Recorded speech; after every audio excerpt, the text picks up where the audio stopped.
Hey everybody, Terry at D-Lab. I received this box on Christmas Eve. It comes to me from Ohio, and I hear it has a little project for my shop. So let's open it up, see what we got going. Obviously you could not open this over Christmas because that would be a violation of the rules. Not supposed to be opening up D-Lab stuff. Supposed to be opening up sweaters, socks. You know how that goes. Alright, so it looks like I got a little styrofoam to get out of the way. I'll tip the box down so you can see what's going on. Alright, so it's pretty well packed. Wrapped in bubble wrap. And to clue you in, this one only weighs about 32 pounds packed. So that probably rules out a transmitter, doesn't it? Get it out of here. Get the bubble wrap off. Looks like fun.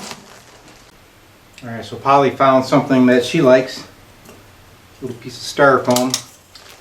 I'm sure it's going to be a nice mess for me. Thank you, Polly.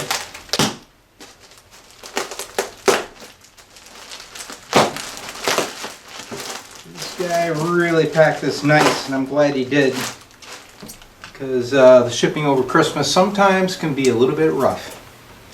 Alright, I'm going to work on this bubble wrap. No reason for you guys to see all that, and we'll cut back.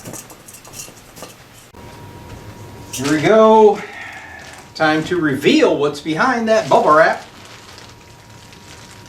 A National 125 receiver. Oh, there's even some foam rubber inside.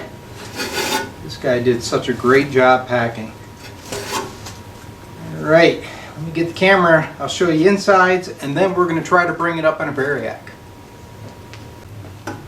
What's in there? What's in there, baby? So Polly's pretty interested in this radio. Here is the insides of the NC-125. Looks like it's been sitting around a while. The tuning appears to be locked up on the main. So I may have to work on that a little bit. Hopefully it's not the tuning cap itself. But everything's there, all the tubes are installed. I'll try to power it up, but I don't know what we're going to be receiving because I can't move the tuning cap. So I was able to fire up the receiver. There was no smoke using the variac, so right now we're at full line voltage. Unfortunately, I cannot go to receive mode because the toggle switch is broke. So we're going to have to revisit the NC-125. Well, I was hoping to at least be able to see if we got any receive, but it looks like this receiver has sat for a long time. RF gain control is super stiff. Of course, we know the main tuning's not working. A lot of dust inside, so this guy needs some help. I'll be patient. I'll get to it when all the priorities clear out of the shop, and then we'll do another video. Until then, we'll see you.